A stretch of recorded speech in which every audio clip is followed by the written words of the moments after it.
The day South African football fans have been dreading for a long period of time has finally come. FIFA just announced just now that they are going to be punishing South Africa for fielding midfielder Teboho Mokoena against Lesotho, I believe in match day 5 of the 2026 FIFA World Cup qualifiers in the African zone. This was a game that probably South Africa didn't really need Teboho Mokoena in. And still, somebody somewhere at the SAFA, at the SAFA, messed up. They didn't notify the coach. They didn't notify the player that he was sitting on 2 yellow cards, which means he should have been suspended for that match. He plays in the match. And South Africa beat Lesotho 2-0. Now, though, FIFA have announced that they're going to be nullifying the result of that match. And indeed, they're going to be handing the victory to Lesotho 3-0. So a goal difference of +8 for South Africa all of a sudden becomes +3. And due to that, they are now in second place in Group C of FIFA World Cup qualifying, with Benin now top of the group after 8 games played. There's only the month of October left. South Africa still have to play against Rwanda, and they still have to play against Zimbabwe. Benin they have 2 away matches, Benin coming up. So it's still quite difficult for them. They have to go to Rwanda and they have to go to Nigeria. And Nigeria in that match will probably be playing for their lives because they're sitting on 11 points.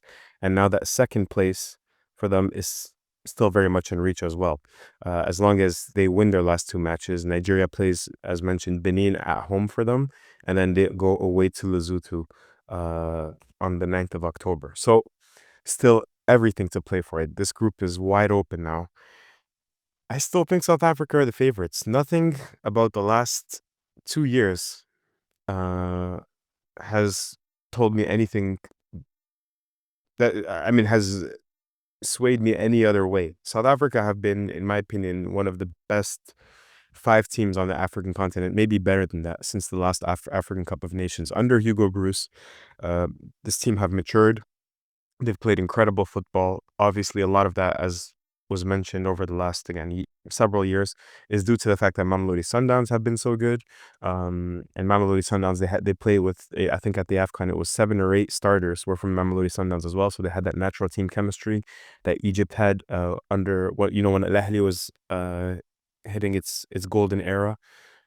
But over the last year, again, if you've been paying attention, it's not just Sundowns. Pirates have come through with a lot of interesting young players. Stellenbosch, Kaiser Chiefs as well. And even players that, are playing abroad. Players like Lau Foster, they didn't have access to him due to mental health reasons. At the last AFCON, he's come around. He's been in pretty good form recently as well. So this South African team, I'm really, really a big fan of. I think they deserve to go to the World Cup. It's one of those where, like, I understand the letter of the law. I understand FIFA had to make this decision. I predicted that they would make this decision. I think this decision is correct. But by the spirit of the law, like, they could have played with 10 players and probably beat Lesotho, much less a replacement for Teboho Mokoena. So by the spirit of the law, if South Africa missed this World Cup because of a technicality like this, that's really gonna hit me hard. I wouldn't want to see that because I think it's not good for, obviously, South African football, but more importantly, it's not good for African football because they deserve to go to the World Cup based on how they were playing, in my opinion. But if you're South Africa, somebody within the federation has to pay for this, and this goes right up to the very top. How do you not have these mechanisms in place in 2025 that automatically notify you when a player should be suspended? Don't tell me, oh, we're relying on FIFA to notify us. Like, these are problems that we were having more towards like the beginning of the 2010s. I remember during many of those qualification campaigns, half a dozen maybe African teams would be pinged on things like this. These were problems that we were having, that was really, like, even then it shouldn't have happened with the internet. But now, 2025, this is rarely happening anymore. And for one of the best funded or most professional football associations in Africa, for it to happen to you, I think personally, like, somebody should face consequences within SAFA for this, because this is a mistake that could cost you the World Cup, obviously. Again, I don't think it's going to cost them the World Cup. I'm still very confident that South Africa is going to collect at least 4 points, probably 6 points from their last 2 matches. Benin still have a tough way to go because they have to go and play in Nigeria. In Nigeria, most likely, even though it's the second match of this last international window, Nigeria most likely will still be in it at least for a runner-up position. And so they're going to be playing that match at 100%, right? And that's going to be a very interesting match because Benin are obviously headed by their coach, Gernot Rohr, who's a former Nigeria coach. So it'd be a good way for him to take his revenge on Nigeria, would be to sort of knock them out if he could. But I don't think that's going to happen. I think this missing this close, but I think ultimately what's going to happen is what was happening prior to the suspension. I think South Africa are going to go through, and I think Nigeria is going to be the team that's going to have to fight its way through the Interconfederation playoff. So yeah, I, I I think it would be kind of cool to watch Benin in the World Cup. Uh, I think they've improved a lot. They're one of the teams over the last year that's improved incredibly. They have a lot of interesting players like Andres Vitunji. I've been watching at the beginning of this year with San Pauli. He's been really good.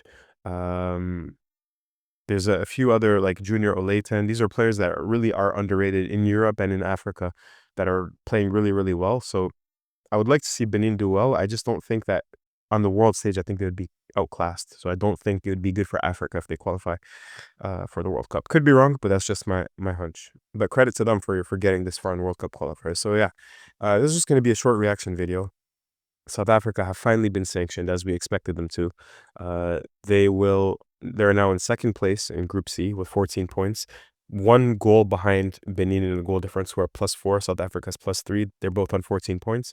Again, South Africa still have one home match against Rwanda on the 14th of October, and they have one away match against Zimbabwe, who are already eliminated. So you'd assume that they wouldn't be playing that hard. And that's on the 10th of October. Benin have two away matches, again, to Rwanda on the 10th of October, to Nigeria on the 13th of October. And then Nigeria still have two matches, one away to Lesotho on the 9th of October, and then one at home to Benin on the 13th of October. So it's going to be just another drama-filled international window for the 2026 World Cup qualifiers. I just wanted to make a quick reaction video right now, get this out because it's hot news, and then now I'm going to sit down and record a CAF Champions League preview. So if you're watching this, keep your eye out on this channel for a real episode of the African Football Report coming up on the CAF Champions League. Thanks again, and I'll speak soon. Peace.